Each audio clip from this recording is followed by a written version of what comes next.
Welcome everyone. This is it's the first anime that we're doing with projects on the Algorand ecosystem, and the very first project we have here is Algomint, and we're lucky enough to have Misa and Dals joining us from the team there. We have Misa, CEO of Algomint, joining us. She's been working in the financial space for many years and brings a wealth of knowledge experience to Algomint. And we also have Giles, community manager, who's worked in communications for genetics and the science industry, which is quite interesting. And first off, I'd love to learn a little bit more about your own backgrounds and how you got into this space. So, Misa, should we start with you first? Sure. Thanks, Pete. Thanks for having us, and thanks for having Algomint as the first one. That's very exciting. So, just about myself, people from the Algomint community probably already are familiar. So for the past 10 years, I've been working at global companies like Dow Jones, Thomson Reuters, Swift, primarily on commercial and market, and also product-related roles.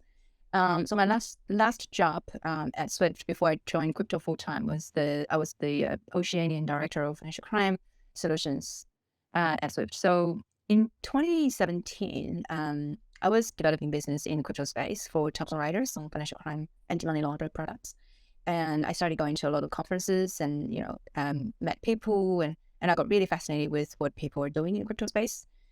So of course I was still doing my day job, but also I started to develop my own NFT product idea. By then, there's no such thing as NFT, or never did I hear. But what I was trying to do is fragmentizing and tokenizing art. Like, for example, you can buy a piece of Mona Lisa online and then, as in the form of an NFT token. So obviously I didn't have any resources or experiences. I didn't bring this further. But in 2021 at Swift, I actually got introduced to Mike and AJ.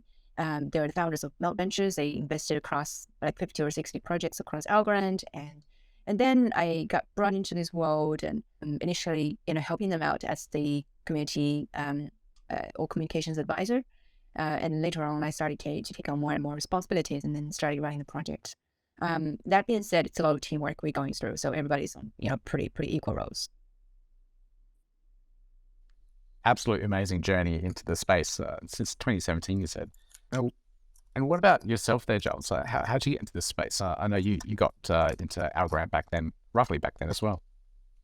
Yeah, so I was involved with Algorand sort of around day one, really. But I obviously my career, I started in genetics with the CSIRO in Australia. I worked there for about 10 years, and really kind of just got a little bit tired of the whole peer review process and the scientific sort of process, the way it was going. We'd sort of moved away from a more academic sort of approach to science to a lot more of a goal-driven sort of aspect, and it wasn't something that I wanted to really continue doing. So I sort of took off. Actually, I was traveling for a year or so, and slowly found myself sort of getting involved in the Ethereum ICO craze way back then, and experienced a couple of scams and wallet hacks and all of that stuff, and found myself sort of gravitating towards Algorand when it started to launch, and they were going through their ICO and what have you. And was around the community for quite a long time. And when I saw Algomint getting up and started, I was very interested and quite excited about seeing somebody bringing Bitcoin over to the Algorand blockchain and Ethereum. And, it was very, very quiet back in those days. And obviously we needed the liquidity and we needed that attention. So I started volunteering for them, and a little bit like Misa, I just got a little bit more on my plate, and slowly but surely became sort of integrated with the team and ended up with them full time. That's a brilliant backstory, and it's interesting that we're all Australians here. How does that work? I've never been on an AMA with major projects that happen to be in Australia. Australia's got a big Algorand following, right? So yeah, a lot of us in here, there's a lot of us in the community as well are Australian. Just don't know how that worked out, but it's really good. Yeah, we've got another AMA lined up with Cosmic Chance, and he's a Byron, so it's just amazing. It's just coincidental. So a few of us are based on in Queensland, and we've got a few people in Melbourne. Previously, we had team members from all over the world as well. Like, we still got someone from India. So it's still quite global. But, like Giles said, we have a big Australian community. and also Mike and AJ have brought in a lot of project builders, founders and builders, and onto Algorand through their local networks. I guess that's a part of it. Very cool indeed. Okay. Now, because this is an AMA with Blueshift, and Blueshift is all about bringing in different projects from different ecosystems, like we've primarily been concentrating on the Cardano ecosystem, and then we've been looking over at Carver as well, and then we're focusing on Algorand to bring up this Algorand index. So I know a lot of our audience are not familiar with what's going on in the Algo ecosystem, and especially with your project. So I'd love to learn and get an explanation around what Algomint is and how that all fits into the ecosystem there. For sure. So I imagine, Algorand people are familiar with, right? Like it's founded by Turing Award winner Sil McCallie, and it's so far, I would like to think it's one of the best, blockchains out there in terms of technology. Since its inception, it's never had a downtime. It can handle very, mass scale adoption with very high speed and low cost, etc. So initially, we built the first two bridges in Algorand, the first Bitcoin ETH bridges, and today they remain the largest bridges. And then in the second year, since we started building bridges, which is last year, we started seeing a lot of, other bridges, some giant players in space coming onto Algorand, and we're like, okay, so now, the landscape looks very different. Instead of continuing to compete in a very crowded space, what is the next problem? What is the next pain point coming up with that we can help address? And then we realized there can be multiple versions of the same asset, essentially, floating around in, different versions of Bitcoin or USD stable coins, for example, and they can all sit in siloed liquidity pools, and, that brings down the capital efficiency, and there's high, slippage in trading, et cetera, et cetera. So, and then we started building this basket model where we aggregate different, things, but in the same kind, so like assets, like different types of USD stable coins, and they must be equal in value so we can place the collateral on stable swaps pools, local DEX. And then the users can just wrap all of these coins, different USD tokens, obviously the ones that qualify futures, onto Gold USD, which is the wrap token we offer, and that instantly gains access to a whole range of local utilities. We've already got over 20 partners with MNT platforms gaining a new type of decentralized finance protocols, and they get deeper liquidity because they all just become that Gold USD liquidity, and then that liquidity can enter into different pairs that we have prepared or we're incentivizing to grow. And then the arbitrage between all these different tokens to bring it back to equal value can generate a lot of on-chain activity, and that brings volume and trading fees to the DEXs as well. So we just there are a lot of benefits of this. So we have already built the first version of the Gold basket, which is the basket, and that allows you to wrap the USDC into Gold USD or unwrap, vice versa. We're just about to launch V2, which will include more tokens like USDT, DAI. We're also building a basket for Bitcoin and one for Ethereum. Wrapping primarily at this stage will be wormhole bridged tokens like WBTC and WETH. So we have a partnership with them, and we'll basically finish all the work, and it's been through audit. We've also been putting the TBL numbers or collateral numbers onto our website, algomint.io, so everything is quite transparent. We're ready to launch any day. It's just, probably going to be the next few days, I would say. That is super exciting. It's really interesting to see how different protocols are trying to solve these issues, especially trying to wrap defractionalize USD, I guess, and contain it into your Go USD and have that one liquidity basket. I think that's a good way to describe it. Launching any day, you say? Yes. So we've been meant to do it, but then there are always things coming up that delay it. But we're ready. Like the tech is ready, product's ready, front end, back end, they're already. Super exciting.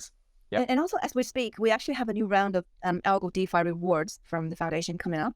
We will announce on Twitter, and we're going to incentivize a lot of the token pairs, primarily, Go BTC, Go ETH, and Go USD. And Go USD has taken the lion's share. So please do pay attention. It's very, very exciting.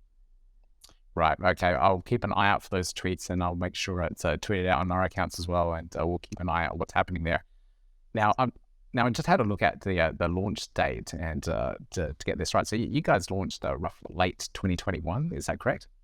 Yes. So the bridges were launched in November 2021, and the V1 basket was launched around September last year. But that one has been sitting pretty quiet. We haven't been actively, promoting or marketing it because we're still focused on building V2, which is a much more complete version. Gotcha. Okay. I'm trying to work out how the platform has grown since launch, and how much of wrapped assets have been created, or how much BTC, how much ETH has come across the bridges. Can you comment on that? Yeah, for sure. So it goes up and down. So like there's been an initial growth phase, which is, when it's growing very, very quickly. I think at the peak we had, I can't remember, 12 or 20 million worth, USD worth of assets. And obviously, as the crypto market starts coming up and we have a growing number of Bitcoins and ETH, the actual value is dropping, which is really annoying. Yeah, that's very annoying. Yeah. Yeah. So right now we have 188 Go BTC and 1,400 Go ETH in circulation. Last time I checked, which is just shy of $10 million worth. And it fluctuates through events as well. Like I think the ETH and what was it? The ETH wrap ETH. There was an event when ETH bridging was reducing, or there was more unwrapping of ETH, but otherwise it's it just depends. Still, it's quite a bit of assets that have moved over across the bridges, especially in a bear market as it is now. I'd still be quite happy as a protocol to have that much BTC and ETH flowing through the platform. So I think it's still quite committable. It's really good. Yeah, the funny thing is, as like now the asset is probably lower than it's, but we actually see like people start to use, like really form the habit of using it on a daily basis, right? So recently, the transaction of Go BTC and Go ETH just passed 1 million. Wow, that's amazing. Yeah. So imagine how much emission, let alone transaction fees, emission you would have saved if all these transactions were done on my network, right? And also, they're all getting like between 100 and 300 daily senders and receivers. That's, pretty on a pretty steady basis. And 60 to 80 daily users for Go USD, which is a very new product. So we're quite happy to see all of these things happening. And I think initially we grew the utility and TVL really via incentivize, like incentives. We incentivize the users through the the trading pools or through lending platforms. We had a lot of partnerships to bring the liquidity inward. But then we started building utility. A lot of partnerships with the likes of NFT platforms like AXA, and DeFi like Algomint, options vaults, day by day for insurance. So a lot of really interesting use cases coming up. And then user habits start to form, and that's when it starts rolling itself. Yeah, when people start relying on the platform and it just becomes a part of their everyday process of DeFi. But those numbers are amazing. I think it's absolutely fantastic. And like you said, it becomes habitual and everyone starts just using it and expects it to be there or working all the time. So what is the sentiment in regards to bridges and moving assets over to Algorand? I know like on Ethereum bridges, there's hacks constantly. If you look back in 2022, there's like millions and millions of dollars lost through these bridges. What's the sentiment in the Algorand ecosystem with these bridges? Like in the Cardano ecosystem, it's still very iffy, especially a Nomad bridge which connected to Cardano that got hacked and a lot of liquidity lost. How's it in the Algorand ecosystem? Yeah, and interestingly, Algorand has gone through a lot of challenges, right? We all know what happened. Even the latest SEC inquiry has been, brought a lot of concerns. But then throughout all of this, hacks and compromises in wallets, etc., the bridge security has not really been, a point of concern as far as I am aware of.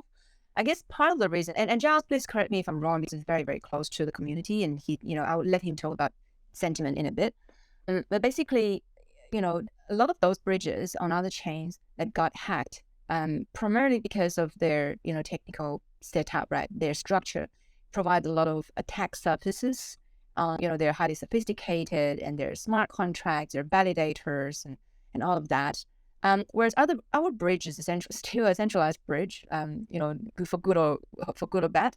So the way it works is the users will basically send their original coins or assets to us, which will then be locked in a cold wallet, right?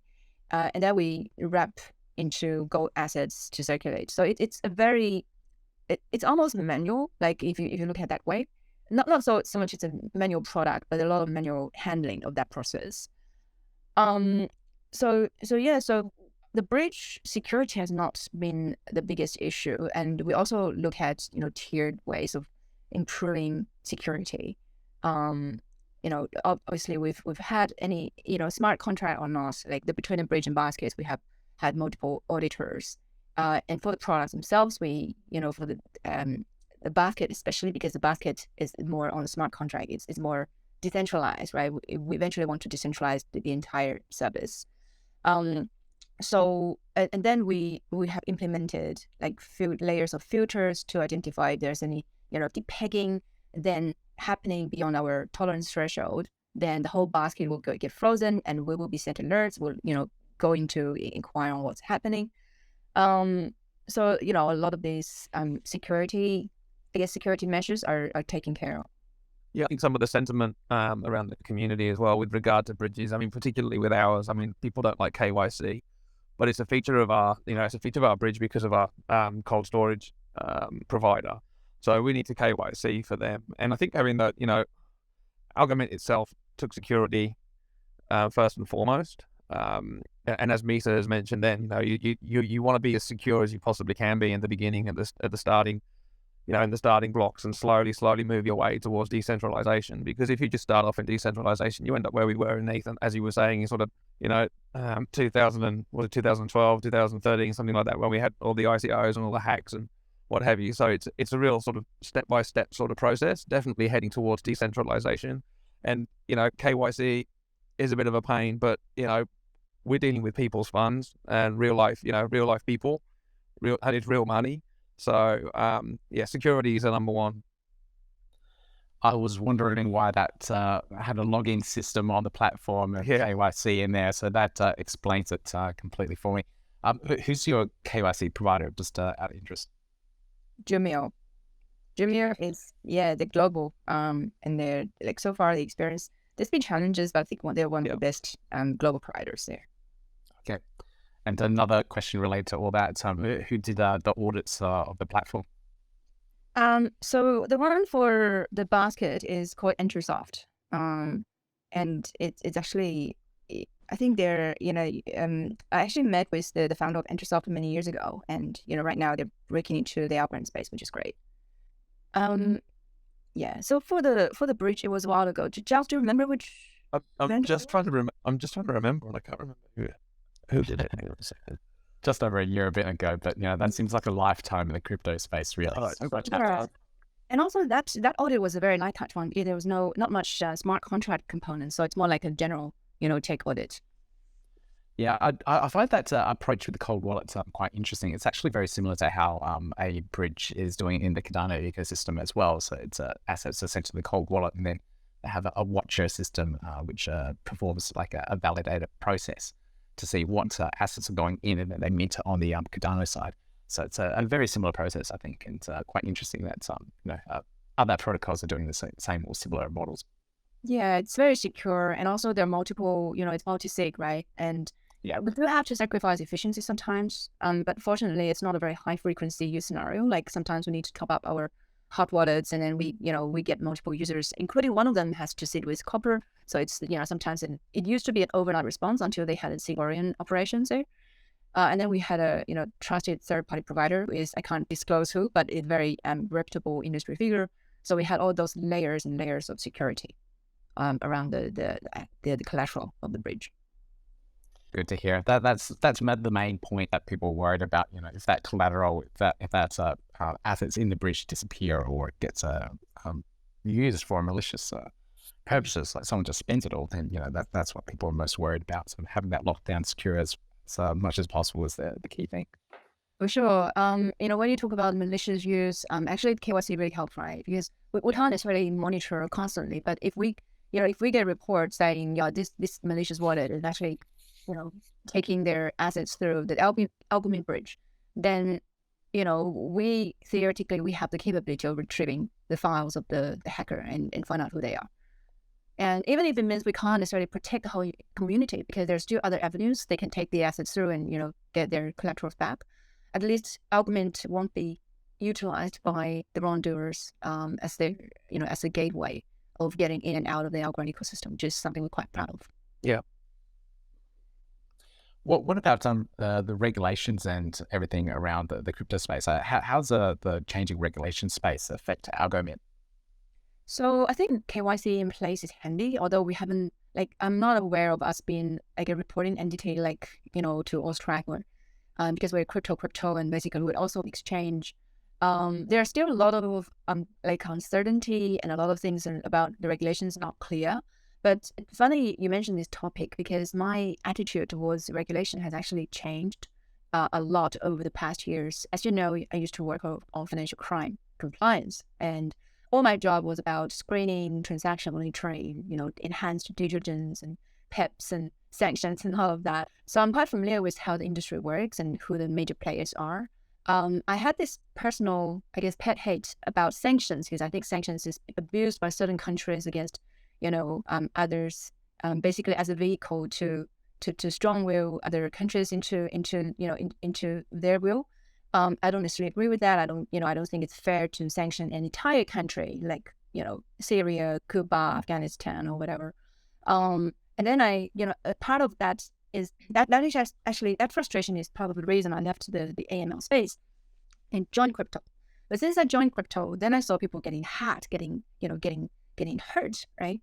And entire projects can get their treasury wiped out in one go by hackers. And if in the past world with SWIFT, a central bank losing like $30 million can result in the government being fired. But you can be losing like hundreds of millions of dollars of worth of asset on a daily basis, or at least, on a monthly basis across different blockchains, which is crazy. So if you look at that, I think maybe, that we need to find somewhere in the middle. We need to find a balance. So there's still a role to play for regulators, because the side effects, the external effects of of this kind of freedom is getting exploited, right? We need some regulation to protect the people, protect the investors, etc. And a lot of the centralized exchanges, they're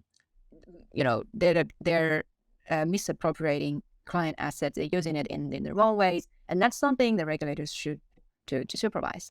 But I also think regulators need to learn faster, because clearly a lot of them, from the recent hearing at TikTok, you can also tell a lot of people working in that space, they don't understand technology, they don't understand the young generations, and I think that is the biggest concern.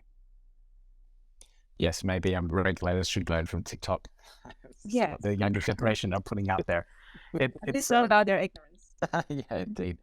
It's really hard to sit back and just see millions of dollars of liquidity just disappear from hackers on a regular basis, and then people just go, "Oh, it's part of the norm. This is just how it is."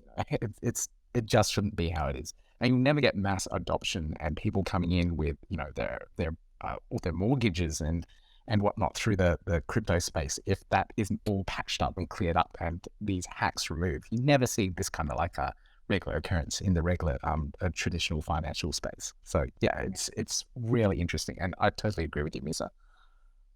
Exactly. I was just going to say, it just goes, the current financial system though, I mean, you go back to the Wild West days where people walk into a bank with a gun and hold it up. I mean, it's just the same. We're just in the same period really with crypto, right? So instead of having people walk into the bank with a gun, you've got people sitting at home with computers hacking into smart contracts and what have you. So we're in that sort of real initial sort of early period. And I think once we build and we get a little bit more mature and the tech becomes a little bit more stable and sustainable, I think the regulator's job, like me, is regulating the larger exchanges. And I think the decentralized aspect and DeFi hopefully will be allowed to flourish.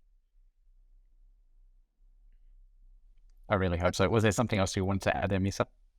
Yeah, I was about to say a lot of these problems are growth pains. It's because the space is so nascent, it's so underdeveloped. But until we can get this addressed, until we can safeguard people's money, we as a sector cannot be taken seriously. Even today, I still tell my friends who don't understand crypto deeply, don't put money you're not ready to lose into crypto. Just use your play money because it's high risk. Indeed, that's very good advice. Now, this is going to be, or should be, an interactive space. So if anyone does have any questions for the team here, please request speaker rights and we'll pull you up on stage and you can ask away. Or you can leave a comment. So there's a little comment icon in the bottom right-hand corner of the space there where you can leave a comment and we'll pull it up onto the stage and ask away. But we've got a couple more questions here, and these ones are around the token that you guys have as well. It's the Go-Mint token. I'd love to learn a little bit more about that. It's just recently launched from what I understand, but what is the token for and how is it used in the ecosystem? Okay, so you might have seen Algomint token being launched in March, but you haven't been like around Algorand for long, right? It's understandable. It's actually No, I haven't. so the launch was actually March last year. It's been floating around in the market for a while, and so since inception, it's been designed as a governance token. So this is to prepare for the future decentralization of the protocol. So we have a governance token to represent voting power. And meanwhile, we're also seeing a lot of projects designing great utility for their tokens on Algorand. And actually, this year we had an MSD fly because they've done it brilliantly and they are very, very well, liked across the community for their tokenomics. So I think, Gelson, we discussed this a lot, right? I think when we have more bandwidth, which we didn't because we focused on product, I've always wanted to implement more benefits for Go-Mint holders. So like giving free access to or discounted access to certain services, provide staking opportunities, etc. And it just hasn't been our primary focus so far. But then we're going to launch allocate some DeFi rewards to the Go-Mint pools to grow the depth of the liquidity. Okay, so essentially watch this space for more utility and more things to come for the Go-Mint token and the community there. Sure, and you have to have a long-term view. Yeah. Now, because of that, what you just said, I'm assuming there's nothing in regards to governance at the moment. So, or are people contributing to some of the decisions that you guys are making in a different way, via Discord or something? Like, it's interesting. A lot of projects that are building are always trying to engage with their community and let them have a say. Is there some sort of aspect of that happening at the moment, or because the direction the project's going at the moment, the roadmap, it's more controlled by you guys at the moment? So I think before the decentralization stage, there's always a lot of work a project has to accomplish, right? You get it because decentralization is a good idea and it's sustainable in the long term, but it's also not the most efficient governance model when you try to build something quick and fail fast and move on and iterate, etc. So we've been doing that. But then look, it might happen sooner than people expect because right now we are just finishing building. We've already finished building V2 basket. Decentralization is very near on our agenda. Currently, the challenge is that we don't have a lot of DAO toolings to choose from on Algorand. So I've been speaking with peers to find out solutions so we don't have to start from scratch and build hosting ourselves because that's not our primary job. So yeah, if anyone in community knows any good DAO tooling, let us know. We're keen to explore. Brilliant. Yeah, DAO tooling is one of those things that you leave kind of to the end. Everyone's building these crazy, amazing DEXs, DeFi protocols, bridges, etc., and then it's an afterthought, I think. And you kind of squeeze in governance at the end of a project. All right, so it's pretty cool and interesting, the direction, everything that the project's going through. I love everything that Algomint's doing. I've got some other questions that aren't quite related to Algomint, but just recent news around the Algorand side of things. And you kind of mentioned it a little bit earlier in this to do with like staking and centralized exchanges. I saw an announcement not too long ago, I think it was early this month or late last month, around Coinbase removing staking rewards for Algorand. And as a result, it may reduce the amount of exposure that Algorand has on some centralized exchanges with the SEC and moving in with the regulations and whatnot. Do you think that's going to affect anything in the Algorand ecosystem and anything that you guys are building? I think, to be honest, the Algorand ecosystem since day one is never short of challenges. So I see that either if it's a setback, it's definitely a short-term setback. Giles, do you have much background of that? Yes, I mean, I think so. after the debacle with the SEC and Gary Gensler's sort of announcement and the discussion of Bittrex and Algorand and what have you recently, we definitely saw some people moving their assets back to their native chain. So I was having a conversation with a few people in the community who were moving their ETH away from Algorand and back onto the Ethereum chain because they were concerned about liquidity issues with Algorand. But honestly, I mean, given Gary Gensler's sort of announcements that all crypto apart from Bitcoin is a security, and what we've recently seen in the last sort of 24 hours in the testimonies, I think we're better off sort of taking a sort of watching brief here and waiting to see what actually comes out of what's happening. I mean, Algorand, the Algorand price itself took a bit of a hit after that announcement, but it's not huge. I don't think it's devastating. I think most people in crypto expect this kind of stuff. So I mean, you see these announcements from the SEC, and it used to be Korea and Russia and China, and now it's the SEC. So I mean, we seem to go through these phases of FUD, but it doesn't seem to be.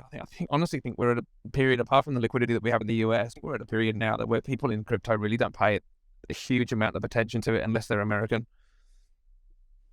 Yeah, and I actually published a note on my Twitter saying if things can't get worse, it's only going to get better. So one thing I find, we've been actually hit hard a lot of times, right, as a community. But look, we're still here. The chain is still here, and the technology is not getting any worse. And the beauty of crypto is because it's stabilized, and also because it's just intrinsically more superior to the current models. As a disruptor, it is here for the long haul, right? And it is very difficult to die. Like even if you try to stamp it out, it just doesn't. It just can't. Technically, you can't, right? Remember how many times people say Bitcoin is a scam, Bitcoin is going to be gone, and how many times the price is down the gutters and people don't want to look at it. And I have full confidence it's going to go back up, and every time it goes back much higher than the previous peak, and that's how crypto works. Totally agree. I love your positivity there. I find every bear market it gets stronger and stronger. As in this bear market, I haven't seen as many people leave the crypto space as I did in the previous bear market, 2018. There's a lot more projects building on various different ecosystems. GameFi, for example, is huge now. It's really good to see, and I really do believe also the next bull run that we'll see just be a lot higher than the previous one in 2020. So I'm geared up for a very exciting 2020. 100%. And also disclaimer, nothing constitutes financial advice. Yes. Very, very much so. Very, very much so. Now, I do have some other questions here, and this revolves around the Blueshift side of things and the Algorand index and the development of that. And like we mentioned, we're highlighting Algomint as the first project that could potentially be a part of the Algorand index. And joining us on the Milkometer 8.1 rollup, which is very exciting for that part of the ecosystem. So I'd love to get your opinions on what you think of this first of the Milkometer 8.1 rollup and the Algorand index that is being developed. So what's the actual question? So I'm just wondering what your opinion is and how you feel about the Milkometer A1 rollup and the Algorand index that Blueshift team are building. Yeah, so I'm super excited. I think this index is definitely going to reduce people's entry barrier into the ecosystem. If entering a new ecosystem means doing a ton of homework and getting to know all of those protocols and the community and the due diligence on the teams, the founders, the business model, etc., which is quite unrealistic for most people, right? You guys make it so easy for people to just come and understand instantly from the composition of the index. What are the chosen projects? What is the landscape? What does the landscape look like? So I think it's super meaningful. But also, obviously, the quality of the index would largely depend on the quality of the due diligence you guys do. So very much dependent on your team. And through my communication with the Blueshift team, they've been very professional, super friendly, super easy to work with, and you guys can get things straight away. Obviously, you've done a lot of that on other chains already. So yeah, I'm really excited, really positive about it. Yes, I'm pretty excited to potentially have you guys on the index as well. It's definitely a key part of the Algorand ecosystem to have you guys on. Now, I do invite anyone, if they do have a question, please raise your hand and I'll pull you up on stage and we can talk a little bit more about Algorand and Algomint as well. Now, this is a question I love to ask projects, and it's sometimes a really hard one to answer. But where do you see yourself and the project in 5 years' time? 5 years in crypto space is a lifetime, but how do you predict the future of the project being in at least 5 years from now? I think Algomint has always positioned itself as a core piece of infrastructure on Algorand, and our mission has always been interoperability, right? So with that in mind, I think we're just going to be really open-minded about where things are developing. Like, for the first year when we started building the bridges, we had no idea we're going to form into a basket, and we might develop a liquidity network from the basket, and we can, our focus right now is also running the assets. We might become an asset operator, right? And later on, if we have the opportunity, I'm actually quite keen to explore more interesting basket models. Like SDR, right? Like you can different fiat stablecoins onto basket that represents a national economy or purchasing power. You can basket different commodities, not only gold, silver, but also energy, etc. But I'm just thinking out loud because a lot of these, they sound simple, but it's a ton of work for everything to happen. So, but I'm just saying, in crypto, it's really, really hard to foresee what is going to happen next. You're just gonna, keep iterating, keep improving, keep exploring new avenues with your purpose in mind, and with your mission in mind. And you try and find and retain good people. You build the teamwork. You build great technology. You try to safeguard your clients' money. You try to safeguard your reputation. You build more partnerships, and that way, eventually, you will find a way. I think a lot of the tech giants today, early days, like Facebook, if you ask them day one, what are they going to become? They probably have no idea how big they will become, right? Yeah, very much so. I totally agree with that final statement. They have no idea how big. I guess a lot of founders do have grandiose visions of where they might want to be. Like a lot of people say, I want to be the next Facebook or whatever it is. But for Facebook to have started and to imagine where they are right now, it's I don't think that's possible. So yeah, I totally agree with that too. But the overall vision of the baskets and all that, I think is really cool. I love that. Absolutely love that concept, and I'd love to see and follow how that grows and develops over the next year or so. Thank you. Hopefully we'll get there. Okay. It doesn't seem like we have many more questions here in this space, but so we might start wrapping things up. Now, I'd just like to remind people, if you're coming into this space late or if you miss something, this Twitter space will be exported into an audio MP3 podcast where you can listen to it on our YouTube channel, the Blueshift YouTube channel, and also on Spotify as well. So you can just follow the links, follow our Twitter account, and you'll be able to listen to the rest of that or the beginning of this episode, so you can catch up and find out what we're talking about a little bit earlier. But I'd also like to thank Visa and Giles for joining me on this episode to talk all about Algomint. Do you have anything else to say, last words, before we finish up? I want to say thank you, Pete, for hosting this session. It's been a very interesting discussion, very thought-provoking, and I love the questions. I wanted to say, a lot of Bitcoin whales and maxes might not want to bring their assets onto Algorand, right? They like to keep it on their own chain. They believe it is more secure, more on-chain activity, safeguards it more secure on Bitcoin. I understand it, and to an extent, they're right. But I think the way Bitcoin and ETH even after the upgrade, right? Now the way they run is unsustainable, is uneconomical, and unscalable. And their performance is just not financial market grade, right? Having come from Swift would circulate equivalent of many times of the world GDP on its network on a daily basis. And I think running Bitcoin and Ethereum Algorand, you can say, we're benefiting from the liquidity, we're bringing their value over, with utilizing all of this. But I think we're also giving Bitcoin and ETH a real chance to compete with fiat and other asset classes that are run on traditional financial infrastructures, right? When it comes to adoption and performance, we can really optimize that. And we're talking about competitors in the traditional finance world being super robust payment engines, the likes of NPP, like the Australian National Payment Network, which is quite instant, handles very high volume. The RTGS, like Swift, Wise, MoneyGram, etc., etc. If the crypto world stays in the Bitcoin and Ethereum era, where it takes an hour for a transaction to settle, and it costs an arm and leg just for the transaction fees, we don't have any chance to compete there.